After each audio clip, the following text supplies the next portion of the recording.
के बारे में बात करते हैं। करें जी, करें। समझ में नहीं आता कि अगर रजब ने कुछ किया ही नहीं तो लड़कियां तो रजब के पीछे ही पड़ गई हैं। मैंने आपसे कब कहा मैंने किया ही नहीं कुछ। चलें ठीक है, आपने एक्सपेंसिव गिफ्ट दिए? नहीं। एक टके मैं आपको एक बात बताता हूँ, मैंने आपको 40-45 लाख रुपए की चीज़ गिफ्ट की हो अकॉर्डिंग टू दैट गर्ल, तो क्या आप उसका एक मैसेज भी नहीं दिखा सकती? आपने मुझे थैंक यू का मैसेज किया है या मैंने आपको मैसेज किया है कि हाँ भाई बाहर पार्सल आया वो रिसीव कर लो, कोई एक मैसेज। मैंने तो ओपनली कहा है ना, कोई एक मैसेज ही दिखाओ। वो सिर्फ ना उसने वो शायद मेंटली सिक क्या बेचारी ना, मुझे नहीं पता उसका। आप जानते कैसे हैं उसे? वो मुझे एज अ फैन मिली थी। अच्छा, एक दोस्त थी आगे।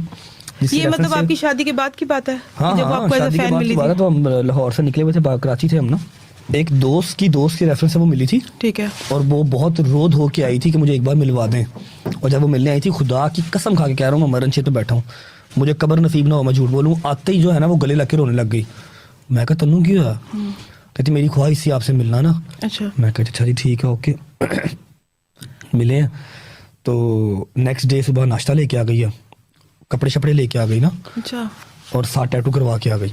अच्छा, आपके नाम का? हाँ, यहाँ पर ना आरबी लिखवा के आ गई। मैंने रगड़ के देखा, मैं कहा ये ओरिजिनल है क्या है? वो फर्स्ट टाइम था ना मेरे लिए, ऐसा कभी सीन हुआ नहीं था, और तब मैं कोई इतना खास पीक पे था भी नहीं। अच्छा। मैं कहा ये आपने क्या हरकत की है? शी सेड आपको पता नहीं मैं आपकी बहुत बड़ी फैन हूँ। हाँ। मैं आपकी बहुत बड़ी फैन हूँ। हाँ। रहूं थोड़ी देर? नहीं, क्यों? तो आप मिलने आ जाते मुझसे? मैं मिलने आया? आप मिलने आई थी? आप मुझे मिलने बुला लेते अपने पास? अगर मैं रो के कहूँ रजब मैं प्लीज मुझे मिलना है, मैं आपसे बहुत मोहब्बत करती हूँ, देखिए मैंने टैटू बनवाया। नहीं, टैटू आपने आके दिखाया। अच्छा। मैं आपको बता रहा हूँ कि एक दोस्त की रेफरेंस से वो आई थी, ठीक है। और दूसरी बात ये कि मुझे फिर वहाँ पर बैठ के ना कि प्लीज़ मुझे जो है वो लाहौर में सेटल डाउन करवा दें, आपका लाहौर में अच्छा खासा काम है, मुझे बुला लें। मैं कहा ये तुम जो टैटू करवा के फैमिली को क्या बताओगी? ठीक है, बात जिस तरह गोल हो सकती थी गोल उन्होंने कर दी, ठीक है। अब 2 महीने के बाद पता नहीं, मैं जब तीसरे दिन में कराची से चला गया, उसके बाद कोई एक सिंगल मैसेज भी दिखा दें कि मेरी उनसे बात भी हुई, कुछ भी। मैं नहीं कहता कि जी ताली हमेशा 2 आसी बजती है, मैं नहीं कहता वही गलत है, मैं भी गलत हूँ कि मैंने उसको घर में घुसा लिया। जो वो खाने अपने घर से लेके आई ना, मैंने वो खा लिए। मेरी अम्मा ने ये बना के भेजा है, हम भी शिया हैं, मोमिन हैं आपकी तरह ही। तो मैं कहा ठीक है, बैठ के खाने खा लिए ना, वहाँ पर ही स्नैपें बन गई, जो स्नैप्स उन्होंने लगाई वो मेरी गलती है, मैं मानता हूँ इस बात को। ठीक है। लेकिन अब यहाँ पर ये चीज़ भी देखें, जब हम लड़की को ऐसे करके पीछे का जी नहीं हमने स्नैप नहीं लेनी, स्नैप तो फिर भी बन रही होगी, वहां पर हमारा टिकटॉक पे चल जाएगा, देखो एरोगेंट कितने हैं। जुम्मा 4 दिन हुए हैं, फेम मिला, इन्हीं लड़कों ने फेम दिया, और आज इनके अंदर एटीट्यूड आ गया। और अगर हम स्नैप ले लेंगे तो कल को वो चाहे कैप्शन में लिख भी रही है रजब भाई, वो फिर भी हमारे ऊपर चिकड़ी है। वो राजी तो होती नहीं ना दुनिया, वो तो छोड़ दे, मुझे राजी करना भी नहीं किसी को।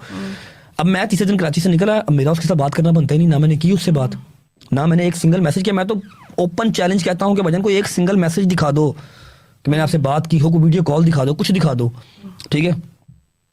2 महीने के बाद वल्लाह पता नहीं क्या उसको कौन सी चीज़ तंग की, उसने जो वो खाने शाने लेके आई थी हमारे लिए, उस टाइम जो स्नैप्स बनाई ना उसने वो अपलोड करना स्टार्ट कर दिया, नीचे कैप्शन में लिख दिया विद रजब भाई, विद रजब भाई।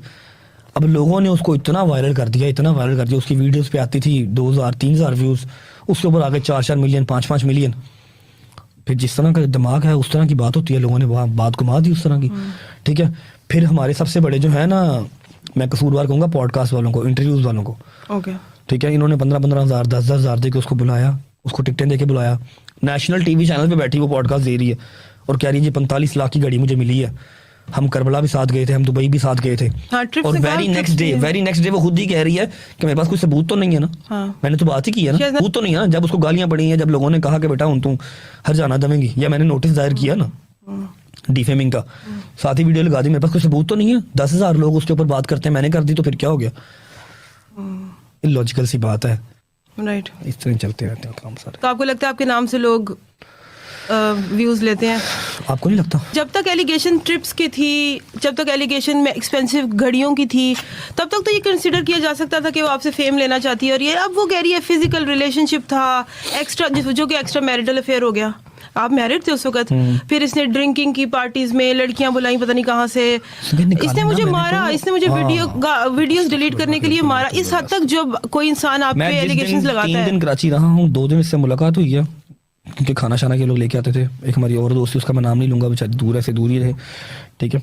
उसके बाद कि ये अगर कोई एक रिकॉर्डिंग, कोई एक मैसेज निकाल देना कि मैं इसको मिला हूँ, मारा, अस्तगफिरुल्लाह रब्बी व तूबू इलैह, इतने बुरे हालात या इतने बुरे दिन हमारे नहीं आए कि किसी और ज़ात पे हाथ उठाएंगे। मैं इसको मिला भी नहीं उसके बाद, पता नहीं किससे मार खा के आई है, किससे नहीं खा के आई, मेरे पे डाली जा रही, वो भी मार खा के हमें मेरे से बिल पड़ी जा रही। झूठ है टोटल, मैं कहता हूँ कि शीशे की तरह झूठ। राइट। अगर इसमें कोई 1% सच हो ना तो निकाले, कोई मैसेज निकाले, किसी पॉडकास्ट की कौन सा कमी है इसकी, तो आगे पीछे पॉडकास्ट वाले फिर है ना, सबको पता है इसमें सिर्फ रजब की बात करनी है, तो बैठे कहीं पे दे सबूत दे, मैं खुद को गुनाहगार वहां पर साबित करूंगा, हाँ भी मैं गुनाहगार हूँ, इसका कोई सबूत दे, कोई बात करे। वो एक 45 लाख की घड़ी था, कोई मैसेज ही भगा दो, पहले तो 45 लाख की आई घड़ी झूठी हाँ, है। मतलब वो ये भी कह वो रही तो है 1500 वाली घड़ी है। हाँ, वो कह रही है मुझे नहीं पता, मैंने कभी चेक नहीं करवाई ताकि घड़ी दूं, नहीं। आप जितनी भी अमीर हैं नहीं, आप मैं चेक तो- नहीं, नहीं, आप बिल्कुल उसको चेक नहीं करवाएंगे जाके, हाँ भी रियल है कि नहीं है, बिल्कुल चेक करवाऊंगी। मुझे बताए ना। तो फिर इतनी काकी है, इतनी डम्ब अवाम हमारी नहीं है, जान के डम्ब बन गई है। क्यों डम्ब बन गई है? क्योंकि व्यूज आ रहे हैं ना, डॉलर्स आ रहे हैं। इतनी डम्ब नहीं है, सबको पता कि ये ड्रामा कर रही है। तो आपका प्लान क्या है? उसको इग्नोर करने का प्लान है? नहीं, मैंने नोटिस दायर किया, मैं इग्नोर कैसे करूंगा? इसको इग्नोर करूंगा 4 और उठ के आ जाएंगी। यहाँ पर सबूत तो कोई मांग नहीं रहा, बस हाँ, नाम मतलब ले जाओ और काम चलाई जाओ। अगर वो ये कह रही है कि मुझसे माफी मांग ले रजब, जो भी वो है, मैंने तो कहा है कि जी मेरे सर के बाल से लेके पैर के नाखून तक, नाखून से मतलब कहीं से माफी मंगवा जाए तो मैं गुनाहगार हूँ। किस चीज़ की माफी? आपको एज अ फैन अच्छा ट्रीट किया, इस चीज़ की माफी? आपके घर के खाने खाए, इस चीज़ की माफी? किस चीज़ की माफी? जलील आपने मुझे कर दिया दुनिया जहान में, ठीक है, आपके पॉडकास्टों ने, और माफी मैं मांगू? मैंने तो कहा हुआ अपने लॉयर को, बड़ा बेहतरीन प्यारा सा नोटिस जाएगा इनको, ठीक है, फिर ये खुद सीधी हो जाएंगी। इसको देखा देखी 4 और सीधी हो जाएंगी।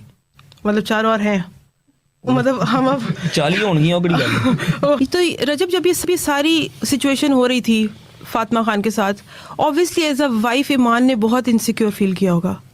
नहीं, ईमान ने ज़रा इनसिक्योर फील नहीं किया। ईमान को अपनी जगह जो है बहुत बेहतर तरीके से पता है, ठीक है, उसको पता है कि वो क्या है, ठीक है। और हमारी डे 1 ही बैठ के बात हो गई थी, मैंने उसको बताया था कि ऑल बुलशिट है, ठीक है।